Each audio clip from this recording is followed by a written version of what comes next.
Bom, eu queria primeiro agradecer a presença de todos os ouvintes que estão aqui com a gente, né? Apresentar o Dr. Paulo, que na realidade é uma pessoa que acho que prescinde de qualquer tipo de apresentação. Quem não estudou direito ambiental pelas obras do Dr. Paulo Bessa, não estudou direito.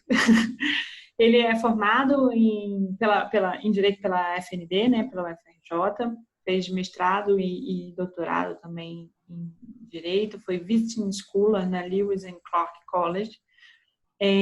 Procurador da República aposentado, não é isso, doutor Paulo?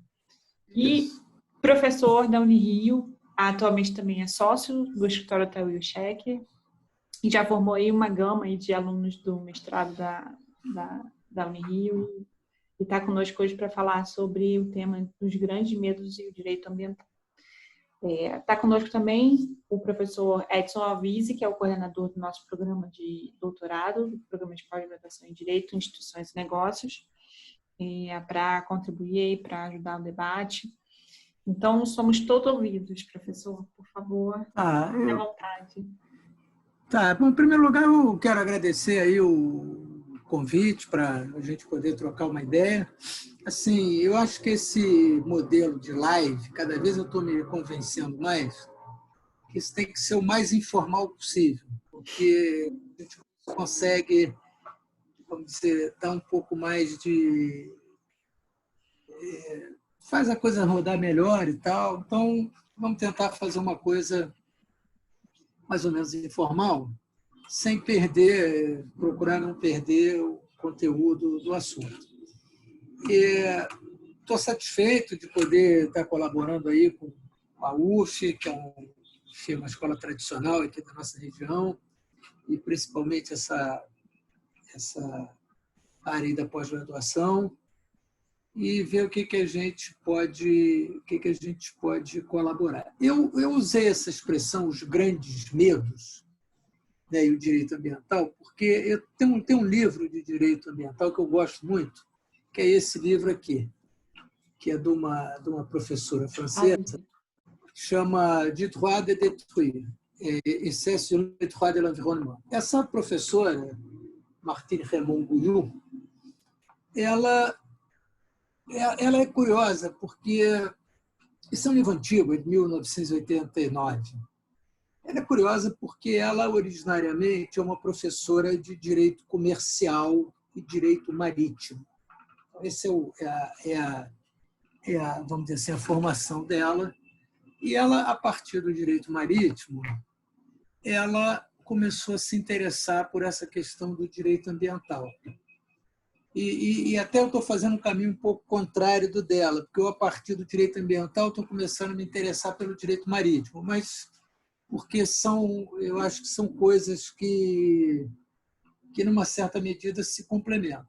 Então, aí ela usou essa expressão, os grandes medos, porque o que ela queria dizer com essa expressão? O que ela quer dizer com essa expressão?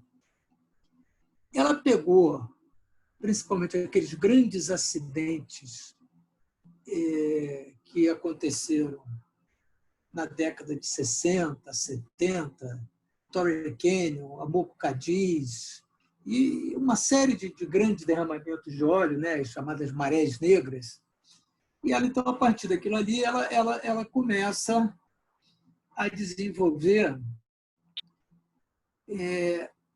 uma discussão sobre, afinal de contas, o que seria, o que não seria o direito ambiental. E essa expressão que ela usa, né, o direito de destruir, era uma expressão interessante, mas, vamos dizer assim, ela é uma expressão sofisticada. Não dá para falar isso para qualquer um, porque senão a pessoa vai achar que o sujeito está querendo poluir e tal. Ela demanda, vamos dizer assim, um certo esforço intelectual para entender o que ela está dizendo, né? E o que ela mostra. Então, então, qual é a questão? Quer dizer, se a gente voltar no que seria os primórdios do que veio a ser o direito ambiental, porque, na minha maneira de ver, não basta que a gente tenha uma norma jurídica protegendo esta ou aquela parcela do que hoje a gente chama de diversidade biológica, para a gente ter um direito ambiental. Direito ambiental é alguma coisa um pouco diferente disto, porque o que acontece? Se a gente voltar lá em Roma, nós vamos encontrar uma lei que proibia poluir rio, vamos encontrar uma lei que proibia a emissão de fumaça. Aqui mesmo no Brasil, a gente tem a lei, por exemplo, o chamado Regimento do Pau-Brasil, que proibia cortar o pau-brasil. Então, sempre nós tivemos essas leis, né? Lá aquelas leis que protegiam os campos de caça dos nobres na Europa e tal. Mas isso não é direito ambiental. Bom, mas, afinal de contas, o que seria o direito ambiental? Aí nós temos que voltar aqui para o raciocínio dela. É alguma coisa um pouco mais sofisticada, que a gente precisa entender com um pouco mais de profundidade. E aí nós precisamos voltar no fim da década de 50, começo da década de 60, com as grandes poluições industriais. Por exemplo, Minamata, no Japão, não é? Que nós tivemos, a partir de uma fábrica chamada Tiso, que era uma fábrica de produtos químicos. Essa fábrica, durante anos, ela lançou mercúrio na Baía de Minamata, e a população ali era uma população basicamente de pescadores e tal, e aqueles pescadores começaram a comer aqueles peixes eram bioacumuladores, portanto, eles tinham mercúrio dentro deles, e os pescadores comiam aquela história e começaram a ficar com uma doença, que ficou conhecida como doença de Minamata, que é uma doença do sistema nervoso central, e que, em japonês, ela tem o nome de Itai Itai. Itai, em japonês, significa "tá doendo". Então, ela acabou ficou com esse nome no Japão. Então, esse foi um dos primeiros, vamos dizer assim, um dos primeiros grandes medos, né? Esse da doença de Minamata. Depois nós tivemos aquelas explosões atômicas na atmosfera, até que houve tratados internacionais que proibiram as explosões atômicas na atmosfera, as explosões passaram a ser subterrâneas, depois meio que foi banido isso tudo. Então, esse era um dos outros grandes medos também. E nós tivemos, se a gente pegar, após o fim da Segunda Guerra Mundial,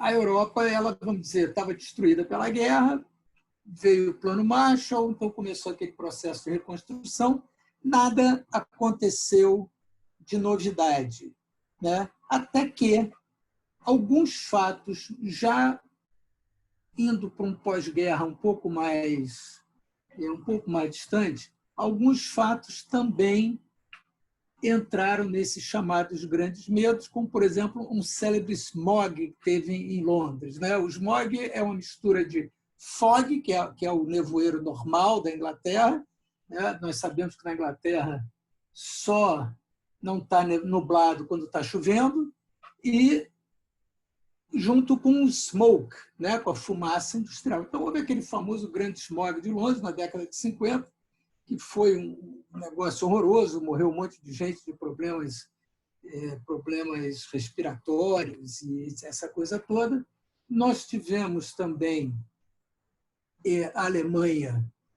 Não podemos esquecer, por exemplo, que o que hoje se chama de União Europeia teve como origem a comunidade do carvão e do aço, que originariamente era formado pelo Benelux, França e Alemanha, para aquela exploração do carvão do aço ali no Vale do Ruhr. E não foi à toa que lá na Alemanha, que durante muito tempo a principal fonte de produção de energia na Alemanha era carvão mineral, não foi à toa que foi na Alemanha que surgiu o chamado princípio da precaução, né, que era Vorsorgeprinzip, que era um princípio que fazia parte de uma lei alemã, ele era um dos elementos de uma lei alemã, que era a lei Luftreingesetz, a lei do ar puro da Alemanha, isso na década de 50 e pouco, quase 60. Então, esse era um outro grande medo, né? Essa poluição atmosférica muito grande. Lá na Califórnia, também, na década de 60, surgiu a primeira lei estadual, né, Clean Air Act, contra a poluição atmosférica. Esse também era um outro dos grandes medos, né? E na década de 60 nós tivemos aquele famoso Torrey Canyon, que foi a primeira grande maré negra, que foi na Cornualha, entre a França e a Inglaterra, um navio de bandeira liberiana. E aí essa autora, ela faz uma análise muito interessante quando ela vai analisar a sentença do caso do Torrey Canyon e a sentença do caso Amoco Cadiz. O Torrey Canyon, por questão de quem era o armador, de quem era a bandeira e proprietário do navio, o assunto acabou sendo julgado em Chicago, que não tinha nada a ver com a história, mas ela diz assim, a decisão desses casos foram decepcionantes, porque havia uma grande expectativa com relação ao julgamento desses casos, e ela diz, olha, esses julgamentos foram decepcionantes. Por quê? Porque ele se entendeu naquela época, como, aliás, ainda é, de certa maneira, a legislação europeia, a legislação internacional, que danos ambientais não são indenizáveis. Então, o que aconteceu? Foi feito lá toda uma composição no sentido de indenizar os danos materiais, mas os danos ambientais eles ficaram sem nenhuma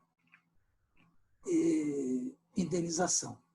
E aí tem um fato interessante, porque esse episódio do Torrey Canyon, que, assim, no meu modo de ver, apesar de todas as críticas que nós possamos fazer, são muitas, o direito ambiental internacional marítimo, ele avançou muito por conta dessas marés negras, desses acidentes todos. Houve um avanço muito grande. Por quê? Lá nesse primeiro caso do Torrey Canyon, foi criado uma coisa chamada ITOPF, que até hoje existe, mas mudou a sua natureza. Essa ITOPF é International Tankers Owners Pollution Foundation. Então, eles criaram essa fundação que estabeleceu um fundo, que na época esse fundo chamava-se Cristal. Esse fundo ele era feito ele recolhia um pequeno valor sobre cada galão de óleo, e esse pequeno valor sobre cada galão de óleo ele ia para um fundo que ficou para um fundo de indenização dessas grandes marés negras, exatamente por conta desses problemas. Depois, na verdade, eram dois fundos, o Tovalap e o Cristal, porque um fundo, na época, se achou que era pequeno, então se aumentou esse fundo, enquanto era feito, até que se fizesse uma convenção internacional sobre essa matéria, e hoje nós temos uma convenção que o Brasil não é parte, lamentavelmente, que é chamada de Convenção do Fundo. Então, essa convenção é uma convenção internacional cuja finalidade é exatamente prover meios e modos para indenização de comunidades de pescadores, reparação de meio ambiente, etc. E essa ITOPS, que era, vamos dizer, essa fundação que era formada basicamente pelos armadores mundiais, essa ITOPS ela mudou inteiramente a natureza dela e ela se transformou hoje, sem favor nenhum, no principal grupo internacional de combate à poluição de óleo no mar. Então, essa ITOPS é uma entidade que se dedica ao combate de poluição de óleo no mar e, de fato, não há nenhum grande acidente com petróleo que tenha ocorrido no mundo que eles não participem. Então, eles têm muita experiência disso, realmente é um grupo de elite nessa questão de combate à poluição de óleo do mar, mas a origem deles é desses fundos que foram criados para combate lá da questão do Torre Quênia, depois nós tivemos o Amoco Cadiz, e observe uma coisa curiosa, quer dizer, a maioria desses acidentes e os que ganharam mais notoriedade ocorreram ou na Europa ou nos Estados Unidos, por um motivo muito simples, porque ali é que é o grande tráfico de petroleiros. Então, é óbvio que teria que ser ali. O Brasil, por exemplo, ele não tem nenhum derramamento de óleo no Brasil que está entre os 20 maiores do mundo. Os derramamentos de óleo no Brasil são muito pequenos. Claro, todo derramamento de óleo é negativo, é ruim, mas o fato é que os do Brasil são pequenos. Mas então, aí o que aconteceu? Aí depois nós tivemos a Convenção Marpol, Convenção Montego Bay, enfim, uma convenção do fundo, uma série de convenções que criaram um mecanismo internacional de combate à poluição de óleo no mar. E um fator importante que surgiu na Convenção Marpol, embora ainda a figura da chamada bandeira de conveniência seja um problema, porque boa parte da frota mundial está sob as bandeiras de conveniência que nem sempre, ou quase nunca, aderem às normas de proteção internacional. Mas se a gente observar, e a ITOPS no site dela, ela tem muito bem esses gráficos, a adoção dos cascos duplos nos petroleiros, ela teve uma repercussão interessante, que foi o seguinte: muito embora o transporte de petróleo tenha subido muito no mundo, a tonelagem de petróleo transportado no mundo subiu muito, a curva de acidentes com grandes petroleiros ela é decrescente. É claro que, como esses navios hoje, Panamax, Suezmax, navios gigantescos, é claro que quando há um acidente com um navio desse, ele tende a ser muito grave, porque, enfim, são navios gigantescos, apesar do casco duplo e tal. O fato dele ter casco duplo não impede que ele possa vir a ter um acidente, mas pode acontecer. Mas o fato é que diminuiu muito. Tanto que hoje, vamos dizer assim, a maior quantidade de acidentes de derramamento de óleo do mar no mundo é decorrente de carregamento ou descarregamento de navio. É aquela coisa que pinga aqui, pinga ali e tal, a operação não está bem feita. O petroleiro em si ele já não tem mais, transporte em si já não tem mais essa repercussão. É claro que nós tivemos esse caso, por exemplo, do Deepwater Horizon, que é no Golfo do México, que até já fizeram filme, parece que tem uma série na Netflix e tal.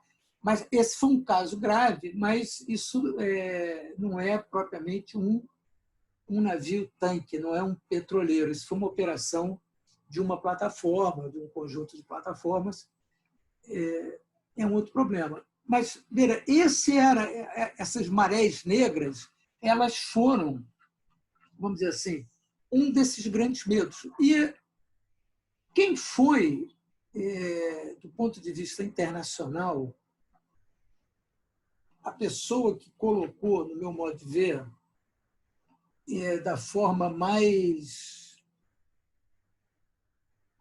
eu diria até convincente, porque até hoje isso funciona. Esse problema dos grandes medos foi aquela famosa bióloga americana, Rachel Carson, com o livro dela, Silent Spring, Primavera Silenciosa, já existem 2 edições brasileiras. Esse livro é um livro escrito na década de 60,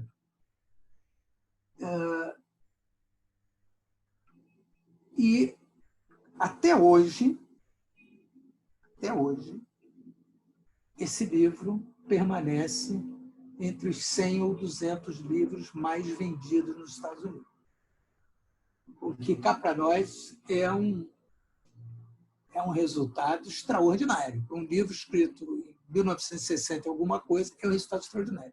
Muito bem, esse Silent Spring, o que é? Eu recomendo fortemente a quem se interessa por essas questões do meio ambiente, é importante ver esse livro. Seja para concordar, seja para discordar, não importa. Ele é importante por quê? Porque ele ajudou a formar uma mentalidade. Ele ajudou a criar uma forma de ver esses problemas. Então, ela escreveu de uma maneira até meio poética, e aí esse livro ele é um misto de ciência, lirismo, saudosismo e pânico. Então, ela pega a poluição por aquilo que se chama de organoclorados, né? Exemplo típico do organoclorado, DDT. Então, ela pega a poluição causada por esses produtos químicos, por esses defensivos agrícolas, agrotóxicos, aí o nome que se queira dar, e ela começa a mostrar como esses produtos que são considerados produtos orgânicos persistentes, na medida em que eles têm uma vida média muito grande, eles para serem absorvidos pelo ambiente, eles demoram muitos anos. Isso faz com que esses produtos, assim como o mercúrio, lá no caso da Minamata, ele vá se bioacumulando, porque ele não se destrói, a molécula dele é uma molécula muito estável, então ele permanece no corpo dos animais e tal, chega pela cadeia alimentar, ele chega até o ser humano.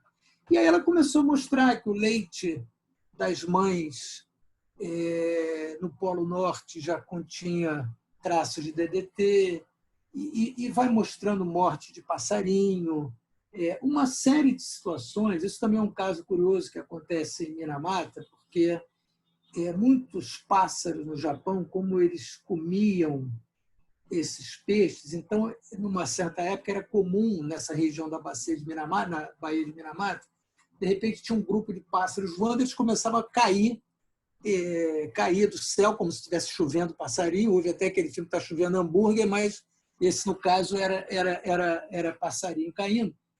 Então, a Rachel Carson, nesse livro dela, ela foi uma das que contribuiu para a criação disso que foi chamado por essa professora Martini como grandes medos, porque, de fato, o livro Primavera Silenciosa ele é um manifesto, é uma espécie de um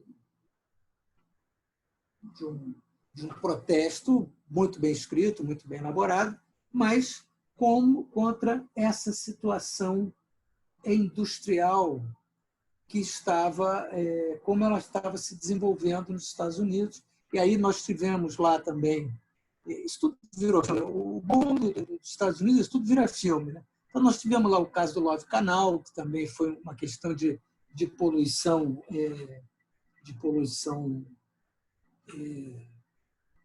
de solo. Nós tivemos aquele famoso filme Síndrome da China, que, no fundo, é o To My Island, né? O filme com a Jane Fonda. Então, isso tudo, todo esse espírito, ele gerou essa ideia dos grandes medos. E aí, o que aconteceu? Na década de 70, e aí é uma coisa curiosa, porque o presidente Nixon, que entrou para a história como o cara que renunciou por causa do Watergate, e quando se fala em Nixon, todo mundo acha o Nixon o fim da picada, mas o Nixon ele teve um saque interessante, porque tramitava no Congresso americano uma lei para criar a Política Nacional do Meio Ambiente nos Estados Unidos. E o Nixon percebeu o seguinte, ele disse, olha, como eu estou aqui nessa situação política difícil e tal, o momento agora é um momento que está mudando, protesto, guerra do Vietnã, hippie, Woodstock, aquela confusão toda, Flower Power, ele disse, vou aprovar a lei da Política Nacional do Meio Ambiente. Então, veja, isso é uma coisa curiosa, que esta lei, que é de 1970, é uma lei do governo Nixon, que quando, assim, quem não fala, não está por dentro desse assunto, se a gente fizesse como se fosse um jogo de pergunta, botar assim, quem aprovou a lei da Política Nacional do Meio Ambiente nos Estados Unidos? Kennedy, Nixon, Obama, iam botar qualquer um, menos o Nixon. E foi o presidente Nixon que aprovou, então, essa lei da Política Nacional do Meio Ambiente, que ela, quer dizer, o que essa lei ela tem de importante? Ela a grande, vamos dizer, novidade que ela tem é que ela estabeleceu que para grandes projetos que fossem sob a área de jurisdição federal, teria que ser feita uma avaliação do tipo custo e benefício das repercussões ambientais. Então, isso acabou ganhando o nome de avaliação ambiental. Mas a avaliação ambiental, no fundo, é uma avaliação de custo-benefício, considerando o aspecto meio ambiente. Né? Então, isso foi um grande, vamos dizer assim, foi um grande avanço nessa situação. Lá pela Europa, isso também, mais ou menos, estava se movimentando. Por quê? Lembra que a gente tinha falado aqui, no começo, que a União Europeia, antes Comunidade Europeia e antes Comunidade do Carvão e do Aço, ela começou na França, Benelux, Alemanha. E aí o que acontecia? Como era toda aquela produção era na base de carvão mineral, o carvão mineral ele solta muito SOx, né? Que são os óxidos de enxofre, e esse X, né? SOx, aí pode ser 2, 3, 4, né? SOx e NOx, né? Que é o NO, o óxido de nitrogênio, o peróxido, qualquer coisa. E isso gera chuva ácida. Então, a poluição da Inglaterra e lá daquela região da Comunidade Europeia do Carvão e do Aço ia bater lá na Suécia. Suécia, Finlândia, Noruega. Então, começou um movimento que aqueles lagos, a Escandinávia é um lugar que tem muitos lagos, né? Começou um movimento que aqueles lagos começaram a morrer. E a Suécia, então, ela faz um chamado internacional e ela convoca essa, que seria a primeira grande conferência internacional de meio ambiente, que é essa Conferência das Nações Unidas para o Meio Ambiente Humano, 1972, Estocolmo. Quando essa conferência foi convocada, os problemas ambientais, as questões ambientais, elas eram consideradas questões de gente rica. Isso não é um problema de país pobre. País pobre não está preocupado com o meio ambiente. Afinal de contas, na época, no Brasil, se diziam venham poluir o Piauí. isso era a ideia que existia a ideia que se tinha de desenvolvimento econômico passava necessariamente pela ideia de poluição. Então, o que aconteceu? Lá nessa conferência da Suécia, só foi uma chefe de Estado e de governo, que foi a primeira-ministra da Índia na época, Indira Gandhi. O resto mandou lá diplomatas e tal, mas não teve grande influência. E se colocou uma briga entre duas visões que, na época, eram muito antagônicas. Por quê? Uma visão, que era a visão dos países, à época chamados de terceiro mundo, nos quais o Brasil se incluía, sendo que o Brasil teve um desempenho importante dentro dessa conferência, ainda que levando essa tese de que a pior poluição do mundo era a pobreza. Essa é uma tese, vamos dizer, superficial, porque uma coisa é pobreza, outra coisa é poluição. Por quê? Nós sabemos que quanto mais pobre você for, quanto menos recurso ambiental você utiliza. Quem tem mais poder econômico utiliza mais recursos ambientais. Por exemplo, nós estamos todos conectados nessa rede, Zoom, etc., etc. Isso está consumindo energia elétrica. Está saindo lá de Itaipu. Né? Então, nós temos um consumo alto de energia elétrica. Se a gente começar a ver carro, geladeira, ar-condicionado, jornal, plástico, então é óbvio que é muito maior esse consumo do que alguém que viva com $1 ou $2 por dia, que é o que se considera hoje extrema pobreza. É óbvio que alguém que viva na extrema pobreza, isso é uma questão que se verifica muito na África, e de certa maneira no Brasil também, mas na África isso é muito, muito claro, o sujeito tem que cortar madeira para fazer um fogareiro em casa, para fazer uma comida e tal, mas talvez isso seja mais visível, mas isso nem de perto significa um consumo de recursos naturais que tem, por exemplo, um alemão, um sueco, um americano, em relação a um sujeito da Tanzânia. É incomparável o consumo de recursos naturais. Então, quer dizer, é claro que a gente entende, quando se fala isso, que a pior poluição é a poluição da pobreza, a gente entende na medida em que é falta de saneamento, etc., etc., mas não tem a ver com o consumo de recursos naturais. Essa é uma questão. E aí também tem um outro problema, que é o seguinte: consciência ambiental, isso que a gente hoje chama de consciência ambiental, que começou lá com a Rachel Carson, começou com Bill McBean, que escreveu um livro chamado Fim da Terra, começou com várias coisas. Essa chamada consciência ambiental também já está comprovado que ela tem um certo relacionamento com renda e com nível de educação. Porque, veja, o sujeito que ele está pensando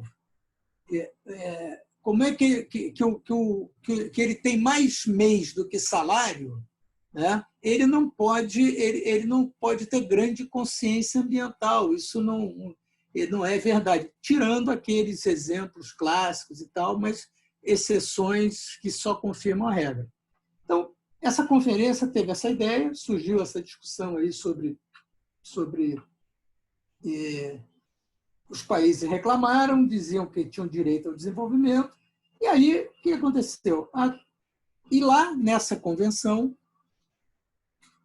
aquele princípio que surgiu lá na Alemanha, que era um princípio de saúde pública, e vejo que agora está voltando esse assunto de meio ambiente e saúde pública, com essa história de pandemia, não sei o quê, isso voltou. Aquele princípio que surgiu lá na Alemanha como princípio de saúde pública, de princípio da precaução, né, que estava lá na lei de ar puro, de ar limpo da Alemanha, esse princípio ele ganhou ele entrou para a Declaração das Nações Unidas sobre o Meio Ambiente e Desenvolvimento. Então, foi colocado lá essa ideia do princípio da precaução, que está redigido de uma maneira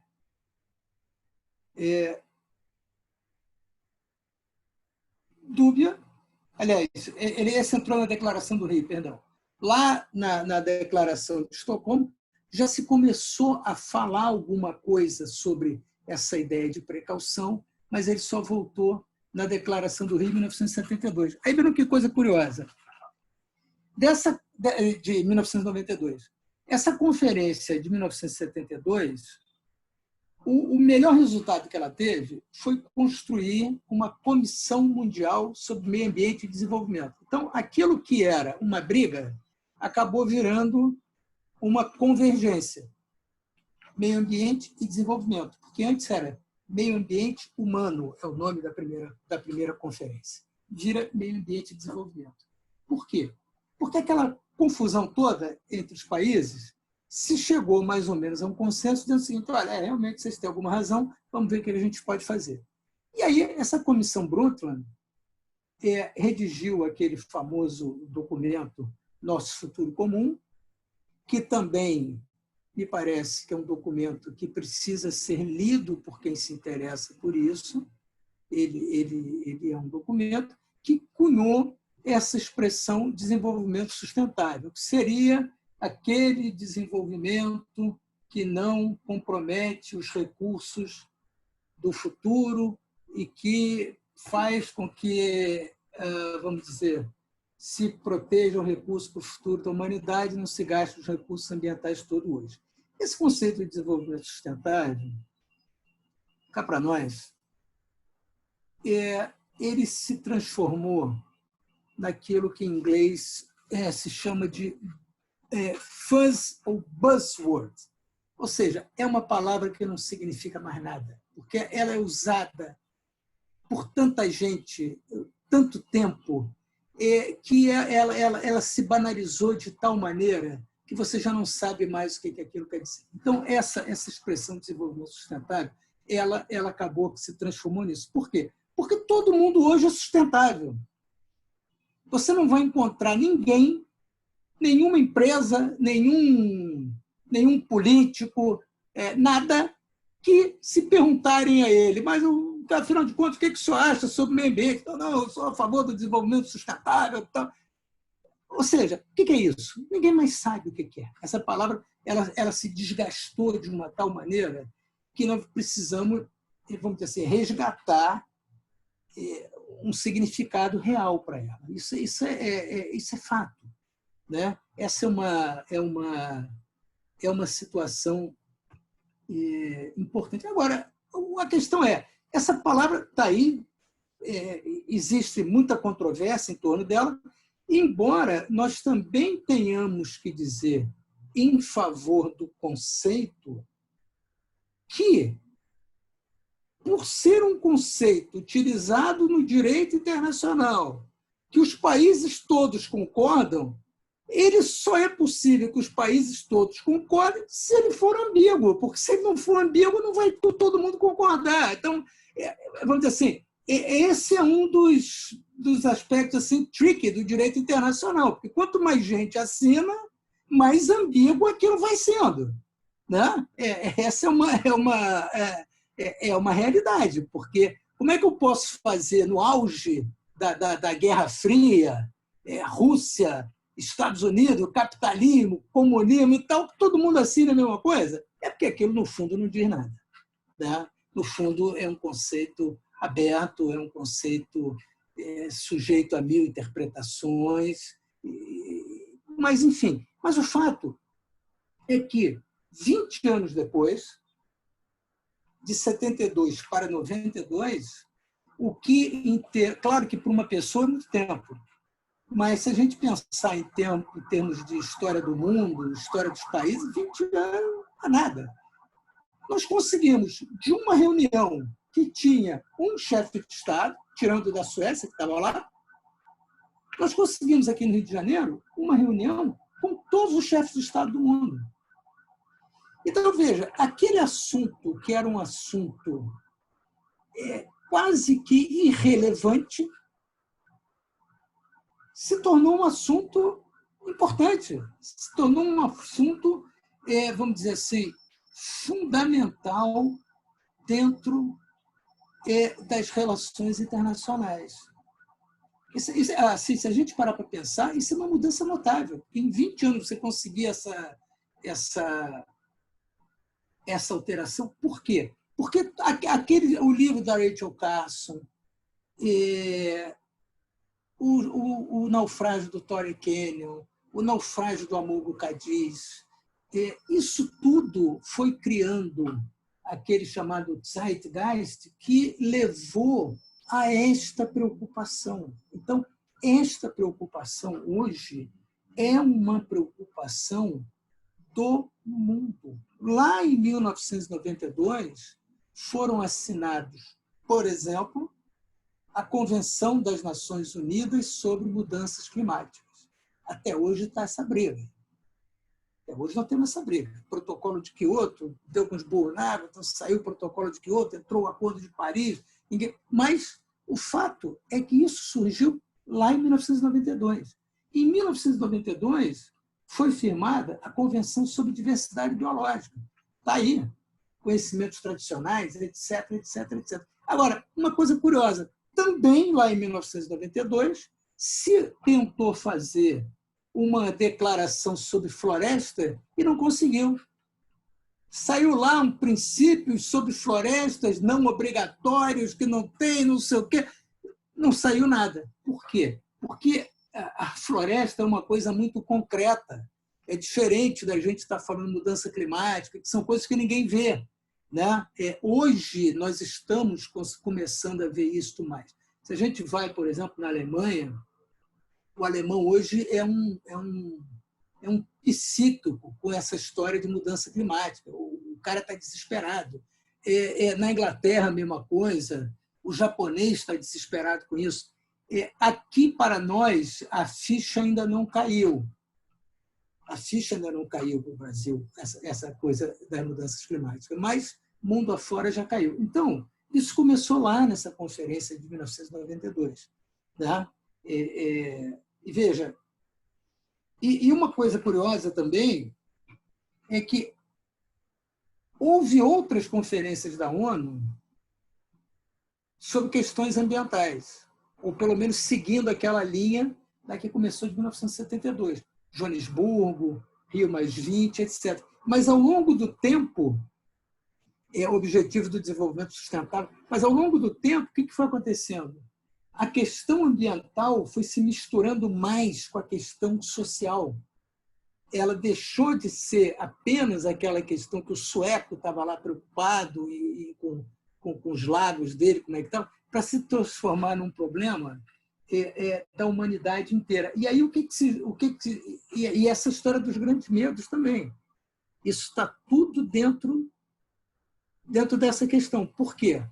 Nós também, lá em 1970 e alguma coisinha, nós tivemos também um outro livro que é um dos formadores desses grandes medos, que é um livro conhecido como Relatório Meadows, ou Os Limites do Crescimento. Então, lá nesse livro, Os Limites do Crescimento, juntou o Clube de Roma, que era um grupo de intelectuais, e físicos e matemáticos, começaram a rodar modelo matemático para baixo, chegaram à conclusão de que o mundo ia morrer de fome, a população ia crescer assustadoramente e ia ser um Deus nos acuda. Mais um desses medos. Hoje nós já sabemos que a população mundial ela tende a se estabilizar e ela vai diminuir. já há estatísticas dizendo que no ano 2100 a população do Brasil será de 170 milhões de habitantes. Hoje nós temos 220. Então, nós vamos ter essa diminuição da população. Eu recomendo, para quem tiver interesse, foram meus alunos, alguns já devem ter visto. Há um vídeo que você pode encontrar no YouTube, chamado Don't Panic. Esse vídeo é interessante, é de um professor sueco chamado Rosling, já faleceu. Ele até escreveu um livro chamado Factfulness. Então, o problema dele são fatos. E ele mostra, por exemplo, como nós desconhecemos dados que são fundamentais no mundo de hoje. Por exemplo, fertilidade de uma mulher em Bangladesh. Nós diríamos assim, 8 filhos. É 2,1. Ou seja, é praticamente igual ao que por exemplo, no Brasil. É óbvio que nós vamos... Gente, eu não sei se eu estou falando demais, me avisa aí, pelo amor de Deus, hein? Pelo amor de Deus, me avisa se eu estiver falando demais. Então, o que acontece? É claro que esses medos que foram criados, e aí eu acho até uma coisa curiosa, se a gente pegasse alguém bom aí nessa área de filosofia do direito, seria uma pesquisa interessante até que ponto todas essas discussões, isso não é um novo tipo de direito natural. Isso não é uma nova maneira de construir um direito natural. Porque o tempo todo são alegações, são justificações que são metajurídicas, né? Que estão além do direito posto. Né? Eu acho que é um ponto que vale a pena a gente ver. Mas, porque, o que acontece também? E aí tem uma coisa curiosa. Todo esse movimento que demonstra um certo mal-estar com a sociedade industrial, um certo desconforto com a sociedade industrial. E, veja, eu não estou aqui dizendo que ele não tenha razão, porque realmente tem certas coisas que a gente vê que são verdadeiras barbaridades e que não fazem nenhum sentido. Mas, se a gente for buscar a origem filosófica desse tipo de pensamento, nós vamos encontrar isso em quem? Nós vamos encontrar isso no Emerson, o Thoreau, naquele célebre livro dele, Walden ou A Vida nos Bosques e tal. O Walden ou A Vida nos Bosques então é interessante, porque o Thoreau, que era um professor de escola primária, era um filósofo, ele resolveu ir morar nas florestas para poder sentir a natureza. Ora, mas o Walden, que era o lago no qual ele vivia nas margens, ficava a 6 quilômetros da cidade que ele morava, que era Concord, no estado de Massachusetts. Ou seja, o que ele chamava de floresta não era tanto floresta assim. E aí tem também uma certa visão russoniana daquele negócio do bom selvagem. Então, isso tudo criou esse caldo de cultura, e tem muito essa questão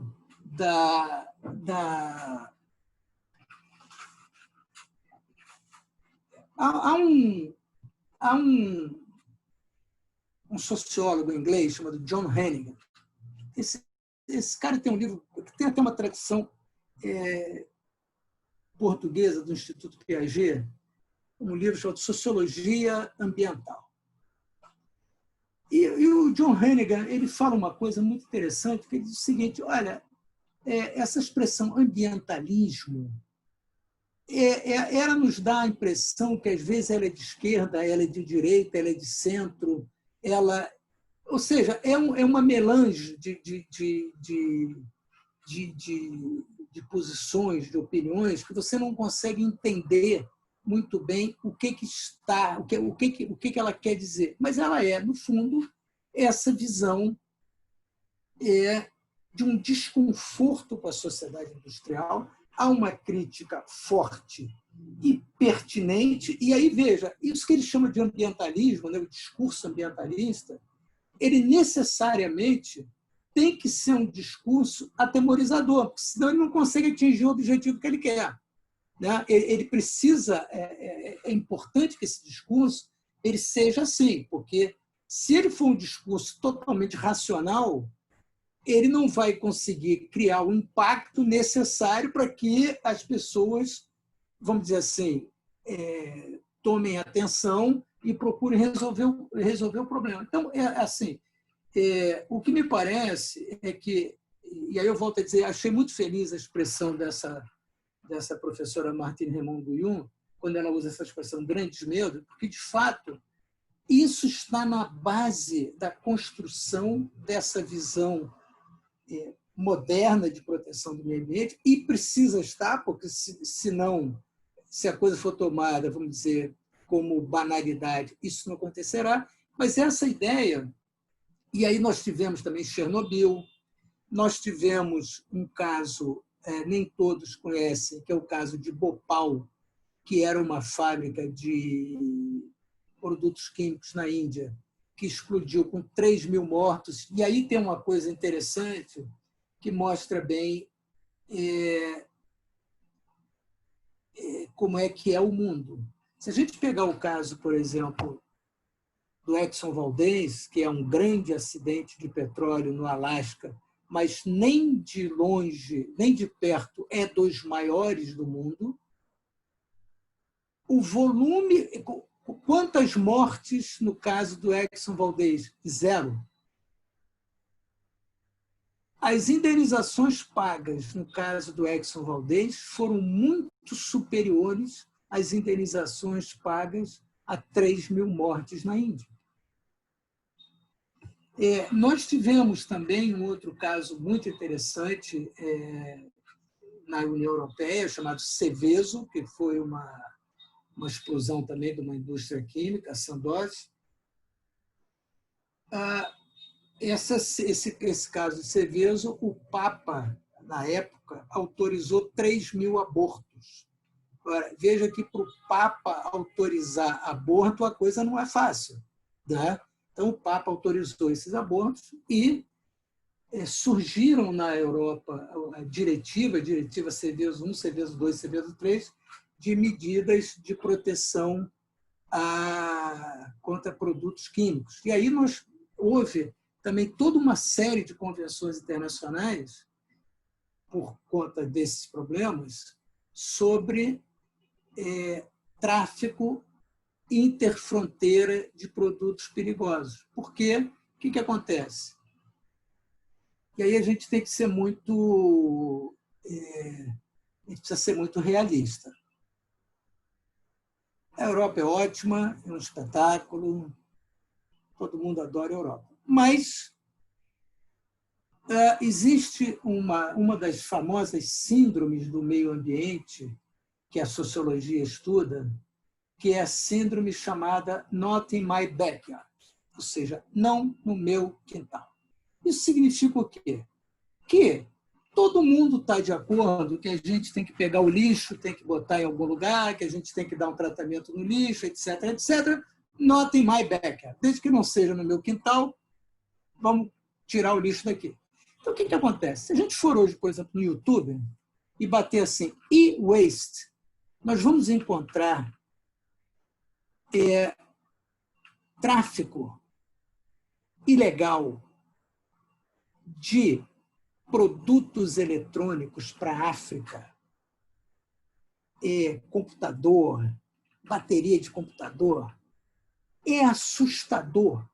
Procurem isto no YouTube. E-waste. Bota lá um país africano qualquer, Gana, Libéria, escolhe um, bota lá. É assustador. Aí o que a convenção diz? A convenção diz, não.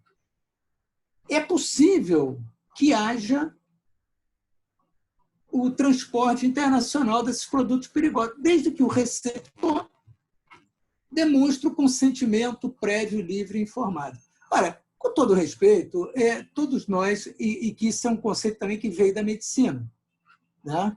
Todos nós estamos de acordo, consentimento prévio, livre e informado, mas o sujeito que não tem o que comer, ele vai dar consentimento para qualquer coisa, porque ele está pensando nas próximas 10 horas da vida dele. Então, isso tudo, vamos dizer assim, nós fizemos no outro dia uma live como essa também, umas aulas abertas que a gente faz, sobre tráfico internacional de animais. É outro escândalo, é outra coisa assim, completamente assustadora. Então, essa ideia dos grandes medos era mais ou menos isso aí que eu tinha para falar para você. Eu já estou falando aqui há 1 hora e pouco, acho que ninguém deve estar me aguentando mais, mas, assim, essa era a ideia, e estou aqui à disposição para a gente trocar algum ponto de vista. Desculpe se alguém... Imagina! Nada! Tá? Mas... Imagina, Tampa. Obrigada pela tua apresentação. O professor Edson, se puder abrir o teu microfone, para você fazer as tuas considerações também, que aí eu também consigo alinhar umas perguntas que me vieram aqui ao longo da apresentação do Dr. Paulo, se mais alguém tiver também. Ok, Clarice, obrigado. Boa tarde a todos. Professor Paulo, muito obrigado pela palestra, pela troca de informações, melhor dizer, pela aula, né? Eu acredito que eu estou aqui participando desse encontro por 3 motivos. O primeiro motivo, por uma questão de deferência para o seu coordenador. Eu estou aqui participando do evento. O segundo motivo, porque é do conhecimento de todos que eu preciso aprender sobre direito ambiental, e nada melhor do que assistir a aula, né, vamos dizer assim, do exponente da disciplina a nosso ver, né? E o terceiro motivo, pelo nome, né? Que se fala os grandes medos em direito ambiental. De direito ambiental não sei nada, mas sei alguma coisa de medo, né? Participe dos medos, sejam dos grandes, sejam dos pequenos, né? Mas eu gostaria de parabenizá-lo e achei muito interessante essa colocação a respeito do novo direito natural, né? Que realmente é uma coisa que é muito lógica dentro do horizonte, e também essa simplificação da questão do medo do meio ambiente, com a simplificação como um certo desconforto, né? Um desconforto ambiental, né? Que, na realidade, contemporaneidade, né? Ela nos coloca diante de muitas complexidades, né? E a gente olhando, na realidade, não é não é uma simples nova industrialização. Mas, na realidade, é necessário um salto tecnológico, né, de racionalidade e transformação para poder se viver hoje, né? Ou seja, né, copiando lá Kozelek, como dizia Kozelek, o que a gente precisa, na realidade, é de uma mudança de padrão de estilo, mudança de padrão de forma de vida, de estrutura de poder, de controle, né? As próprias formas políticas, né, de opressão e participação, né? E dentro dessa complexidade toda que não está ao alcance de todos, né, o que a gente vê assim, o que os sociólogos hoje, principalmente lá a escola alemã, costumam chamar de uma modernidade reflexiva, né? O que seria isso, né? Que nós que o problema hoje não é mais a utilização econômica, né, da natureza para libertar as pessoas, mas o nosso problema hoje é o próprio desenvolvimento técnico-econômico. Ele é que se mostra como um problema, né? Uma vez que o emprego da tecnologia ele recai sobre a natureza, mas não só sobre a natureza, também sobre a sociedade e também sobre a personalidade, né? E aí, como o senhor colocava do medo, né, a questão dos grandes medos, né, veja que essa questão se sobrepõe ao manejo político-científico, né, do risco, né? Porque, na realidade, o risco ele é um grande negócio. O risco ele se transformou num grande negócio, né? Então, nós estamos diante de uma mercantilização de risco, do risco, né? E me parece que isso vai ao encontro da fala de Vossa Excelência, né? Porque, na realidade, se a gente for pensar em uma forma de justiça social, nós vamos ver que a distribuição do risco, né, ela também vai seguir a distribuição da riqueza. Só que a gente não se dá conta, nós estamos diante de um efeito bumerangue, né? Porque diante vamos dizer assim, do desastre, né, o desastre ele vai implodir o sistema de classe. Porque se, vamos dizer assim, se a riqueza a gente possui, na realidade, no desastre nós somos submetidos, todos são submetidos e nós podemos ter mecanismos, né, diferenciados para amenizar os riscos e para uma volta à normalidade ou uma nova normalidade posterior a isso, né? Mas, na realidade, nós vivenciamos, né, um discurso ou uma briga, uma luta pela teoria do discurso do risco.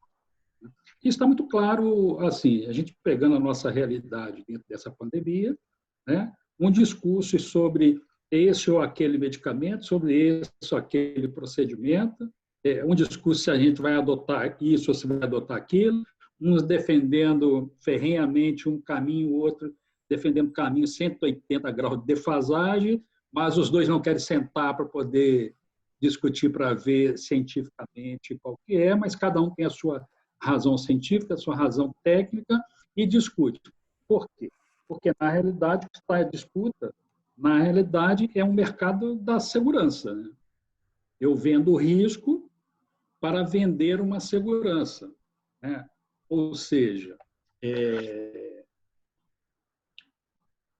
o discurso do medo, né, ele é o grande justificador, né, vamos dizer assim, ou ele serve para a própria economia se justificar, né, dentro daquela ideia do sistema fechado de Luhmann. Por quê? Porque o medo ele nunca é saciado. Toda vez que eu faço o discurso do medo, né, que eu crio o risco, eu crio uma necessidade de consumo qualquer que eu vou vender, ou vou oferecer esta segurança, né? Então, assim, como que a gente se posiciona, né, dentro, vamos dizer assim, dentro de um caminho que, se a gente não verificar esse risco, ou se não casar essa modernidade, né, dentro de uma integração das estruturas sociais, das estruturas de poder, da estrutura de normas, dentro da racionalidade, né, como é que esse medo desassociado de tudo isso, ele, na realidade, não vira uma mera ferramenta mercadológica para essa ou aquela ideologia que, na realidade, ela está justificada sempre, no fundo, por uma razão econômica. Eu não sei se eu consegui me fazer entender, né? Mas é essa a perspectiva que a gente tem quando a gente vê essa discussão desassociada, vamos dizer assim, de toda a realidade circundante, né? E até, assim, não há que se falar em realidade circundante, até porque vamos dizer assim, o risco e o medo hoje ele é universalizado, né? Não existe barreira, é do mundo inteiro. Uma vez que o próprio agente poluente ele não tem limite, né? Então ele pertence a todo mundo. Não sei se eu estou conseguindo verbalizar a minha ideia aqui.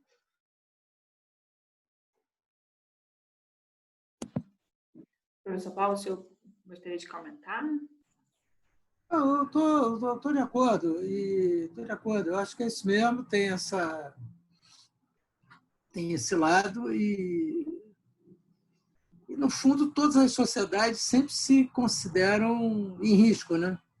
Então, o tempo todo. Mas eu estou de acordo, acho que é isso mesmo. Eu acho que ele pegou bem, ele, sem dúvida alguma, né?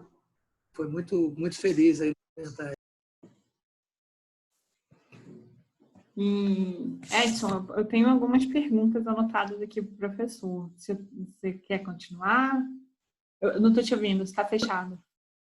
Não, eu estou satisfeito, eu não quero tomar mais o tempo. Eu estava apenas pensando aqui, refletindo, né, a partir das colocações feitas, que, na realidade, é uma perspectiva das mesmas informações que o professor havia passado. Então, nós podemos passar para Eu também... as perguntas, e agradeço o professor ter verificado que eu tenha compreendido alguma coisa. Estamos caminhando, né? Estamos caminhando. Que isso, gente. Para com isso. Não, porque eu também concordo. Eu acho que quando o Edson fala, eu acho que o medo é alguma coisa que é vendável, né? Ele pode ser comercializado sobre vários aspectos.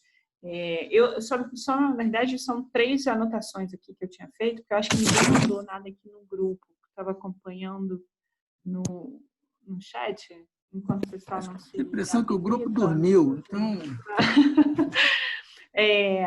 talvez essa questão do medo, pode ser que eu também tenha feito uma interpretação um tanto quanto ambiciosa. Eu acho que talvez o direito ambiental ele termina por se colocar como uma etapa, né, ou como uma ferramenta, como um instrumento de prevenção desse grande medo que eu acho que nós temos, que seria o extermínio dos seres humanos.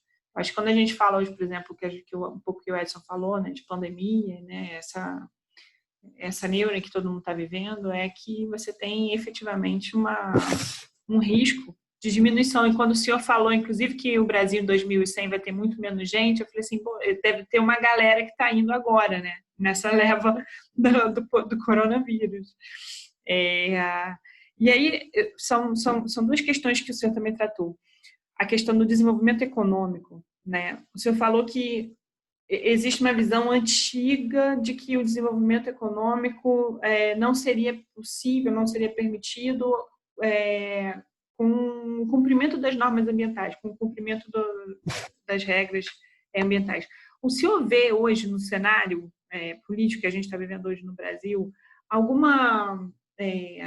retorno a essa ideia, no sentido de que, por exemplo, a gente estava discutindo, acho que na semana passada, a dificuldade que alguns empresários brasileiros estão tendo para venda de produtos no comércio internacional por conta de descumprimentos políticos que estão sendo feitos, descumprimentos de normas de direito, de regras ambientais, né? E a própria política ambiental, que efetivamente parece que a gente não tem nenhuma agora no momento.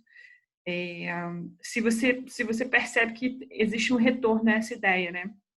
E quando o senhor comentou sobre o tráfico de equipamentos eletrônicos para a África, me veio na cabeça uma questão que eu tive que trabalhar no ano passado, quando eu estava participando de um projeto que estava analisando estudos de viabilidade, enfim, questões envolvendo o descomissionamento da indústria do petróleo no Brasil, né?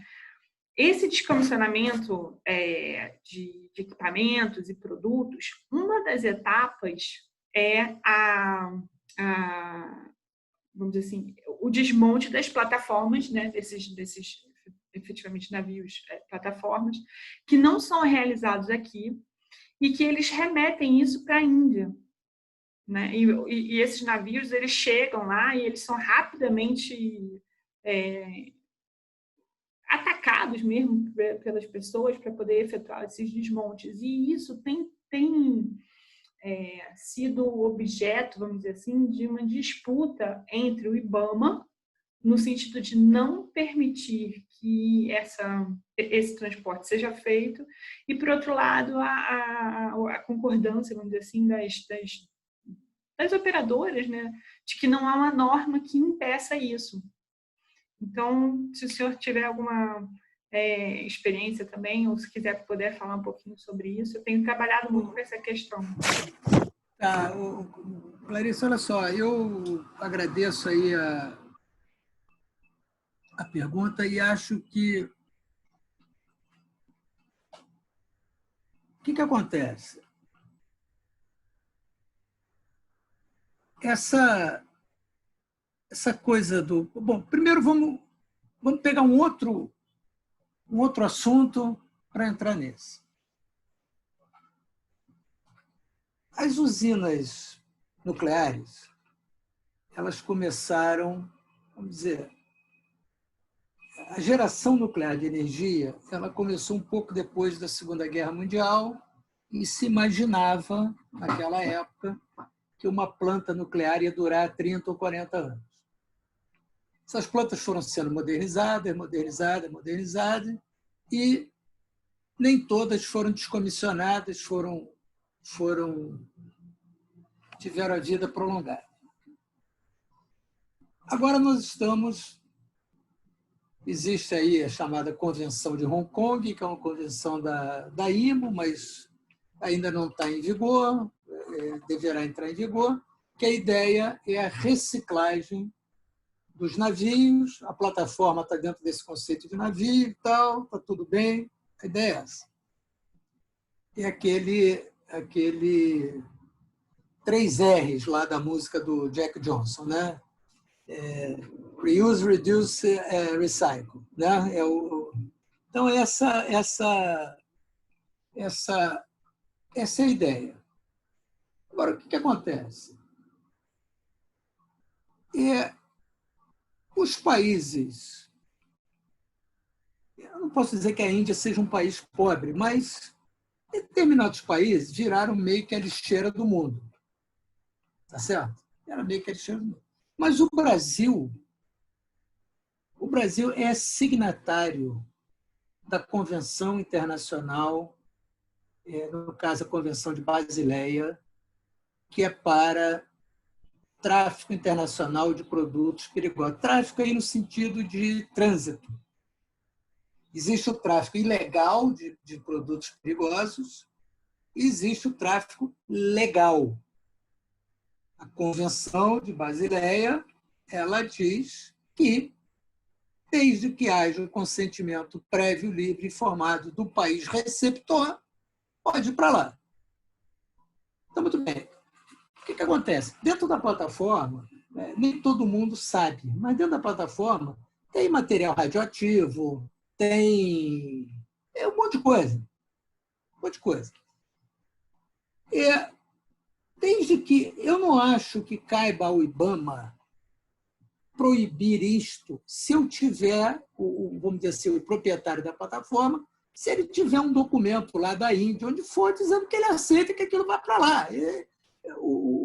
Muitas vezes, o que acontece também com esses órgãos é que o cara lá da ponta, ele desconhece a legislação, ele cria o cara. Mas se um sujeito da Índia, que é signatário da convenção, assim como o Brasil, lá existe um órgão responsável. Se aquele órgão responsável aceita, o Brasil não pode dizer que não vai mandar para lá. Aí é outra história. É claro que, veja, se criou uma indústria também de fazer esse negócio. Né? Se criou uma indústria de fazer isso. Tal. Pode ser que o Brasil queira criar essa indústria ou não queira criar essa indústria. Mas o fato é que hoje nós temos aí uma resolução da ANP sobre isso, recente agora, de abril ou maio, que determina que isso seja feito e, enfim, tem que ser feito. Na Europa também já existem normas para reciclagem, por exemplo, até de carro. Então, isto é uma nova modalidade e inclusive, acaba sendo um novo mercado também que se criou, porque, veja, isso tudo está dentro de uma economia de mercado. Né? E é aquela história da economia também que eles chamam de circular. Então, você tentar aproveitar o máximo possível, como diz aí o nosso Jack Johnson, os 3 R. Então, esse é o sistema. Agora, o que acontece? O Fernando Gabeira, que é um sujeito que eu acho muito inteligente, ele tem uma análise do que nós estamos vivendo hoje no Brasil que ele chama de retropia. O que é uma retropia? A retropia é uma utopia do passado. Então, hoje no Brasil, nós vivemos uma utopia do passado. Por quê? Porque o que a gente observa é que o Brasil, a administração federal no Brasil, ela está esboçando algumas ideias, ela está esboçando alguns conceitos. Isso, vamos dizer assim, estou sendo muito, inclusive, elegante e gentil, né? Dizer que tem ideia, que tem essa coisa toda. Mas eles que são da década de 70 ou antes disso.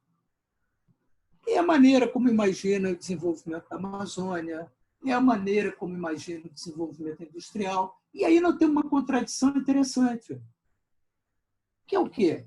Os setores modernos da economia brasileira, principalmente esses setores de exportação de ponta, eles já disseram, amigo, olha só, nesse ritmo aqui, se a gente for com essa linha, o meu negócio vai quebrar. Então, isso não dá mais. Por quê? Porque, aí, voltando àquilo que a gente está falando antes, aquele livro da Rachel Carson, aquilo tudo se incorporou de uma tal maneira que hoje os setores mais modernos da economia, eles entendem que não é possível mais o chamado business as usual. Você precisa modificar isso. Vou dar um exemplo assim, que o Brasil foi o modelo disso. Na década de 70 ou 80, o Brasil ia fazer uma estrada que ia ligar Mato Grosso a Rondônia. Bom, isso foi uma confusão danada, tinha um financiamento do Banco Mundial, é uma confusão danada com o índio, com protesto, com essa coisa toda, os índios reclamaram. Bom, o fato é que Polo Noroeste era o nome do projeto. Esse projeto Polo Noroeste deu uma confusão danada no Banco Mundial, e o Banco Mundial não era o maior financiador, ele era parte dos financiadores. O financiamento maior era do governo brasileiro. Que o Banco Mundial começou a mudar as exigências do que eles chamam de socioambiental. Então, o Banco Mundial começou a exigir consentimento prévio livre e informado de comunidade tradicional, começou a exigir programa social. Isso foi para o IFC, que é o braço financeiro privado do Banco Mundial, até que chegou no grande indústria financeira internacional e fez os chamados princípios do Equador, que hoje qualquer banco, para emprestar dinheiro para qualquer obra, ele exige o cumprimento de determinadas regras de natureza socioambiental. É o que se chama de licença social para operar. Mas, professor Paulo, onde é que o meu cliente tira uma licença social? Em lugar nenhum. Não existe um papel chamado licença social. Mas o que é a licença social? É você conseguir viver em paz lá com seus stakeholders. Você conseguir respeitar aqueles stakeholders, você agir com boa-fé. Então, a Corte Interamericana de Direitos Humanos, hoje, por exemplo, ela é muito firme com relação a isso, Convenção 69 da OIT, essa coisa toda. Então, agora, o que acontece? Isso tudo está ocorrendo e a administração federal do Brasil ainda não se deu conta que isso está assim há 20 anos. Que cada vez mais isso está. Então, aí vem o que o Fernando Gabeira fala da retropia. Porque o sujeito quer voltar para um passado que não vai voltar. Isso acabou. Hoje é diferente. Então, quem quiser, e eu acho que esse que é o e por isso é que eu estava falando antes com o professor Edson e tal, que é muito importante, vamos dizer, num curso de doutorado e tudo mais, que está nessa área mais de direito privado, essa coisa toda, que não é mais aquele público como era o direito público e não é mais aquele privado como era o privado. Um negócio meio estranho que a gente não sabe muito bem o que é. Vamos ver se um dia a gente descobre. Mas essas questões hoje são fundamentais. Ninguém consegue mais fazer um projeto de infraestrutura. Eu, por exemplo, já trabalhei em muitos, tenho assim, uma boa experiência disso. Ninguém consegue mais fazer projetos de infraestrutura importantes se não levar em conta essas questões. Não arruma um tostão. Não consegue um tostão de financiamento. E o governo brasileiro parece que está vivendo na década de 70. Porque isso acabou. Não é mais assim. Não é mais assim. Né?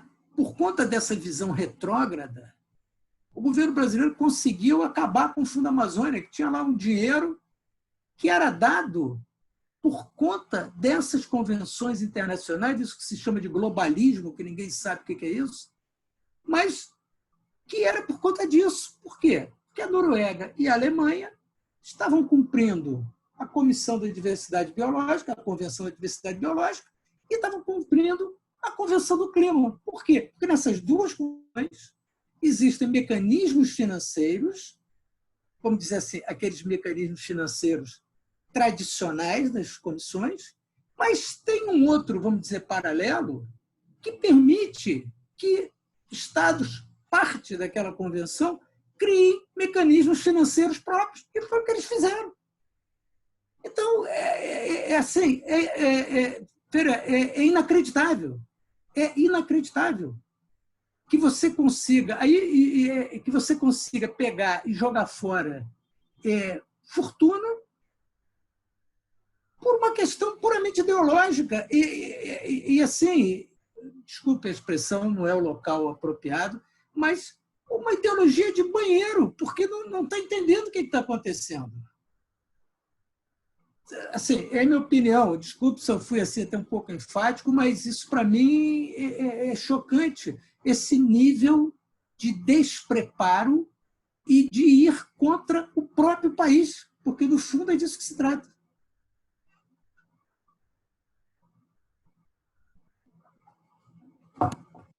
Muito, muito obrigada, Dr. Paulo, pelas suas considerações. A gente, enfim, também trabalha nessa linha, né, Edson? A gente também trabalha nessa compreensão. E queria agradecer, porque eu vi aqui temas que são super caros, porque eu também sou formada, né, em Direito Internacional, então esse debate entre Direito Internacional e Direito Ambiental é um debate que não se encerra para mim. E à medida em que o senhor comentou também, uma questão que me interessou muitíssimo foi a questão do direito ambiental internacional marítimo. Isso eu tenho trabalhado, tenho estudado essa questão também, eu acho que vai ser um dos grandes temas,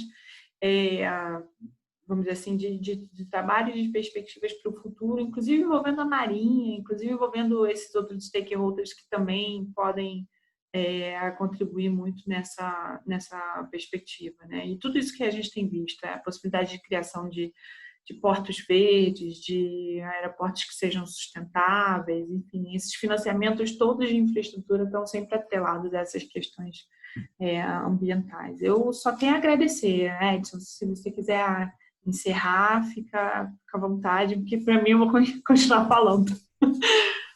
Não, eu também gostaria de continuar o bate-papo, mas nós temos que liberar o professor, né? Não, já o alugamos demais, já saímos daqui todos muito mais cultos do que entramos, né? Eu fiz diversas anotações aqui para refletir depois. A gente podia pedir, Edson, que as pessoas que estejam ouvindo, que eles puderem abrir as câmeras, vamos ver se eles efetivamente estão dormindo. Está dormindo aí. Porque aí a gente podia tirar um registro, se o pessoal conseguisse abrir as câmeras. Maria Clara, Paula, Larissa, Mônica, acho que está todo mundo dormindo. Deixa eu ver. Tem uma aqui. Essa é a Ana Tereza, advogada também, mestre. Vamos abrir, Ana. Mantenha aberto aí. Gente, coragem aí. Coragem. Se arruma aí rapidinho. A gente bater a foto. Só para a gente tirar. Vem, Ana. Aparece, Ana. Débora, beleza. Peraí, mantém que os outros não estão indo ainda. Débora está aparecendo aqui também. Olá, Débora, obrigada pela tua participação. Pronto, acho que agora já foi, doutor Paulo. Ah, legal. Obrigada, gente, pela participação. Então, Edson, passo a palavra para você de novo. Tá bom. Então, muito obrigado por ter aceito o convite, professor Paulo Bessa. E espero que estejamos juntos em outra oportunidade. Tá? O programa e a faculdade, a universidade fica lá aberta, franqueada, para qualquer interesse que o senhor tenha lá. Estamos lá prontos para lhe servir e esperamos poder contá-lo em outras oportunidades, contar com a vossa presença. Tá? E todos os demais, muito obrigado aí por terem participado, por terem prestigiado, né? E boa tarde. Até a próxima. Bom, gente, obrigado, até logo e conta aí comigo aí para o que precisar. Tchau, tchau. Tchau, obrigada, Paulo. Tchau. Tchau, tchau.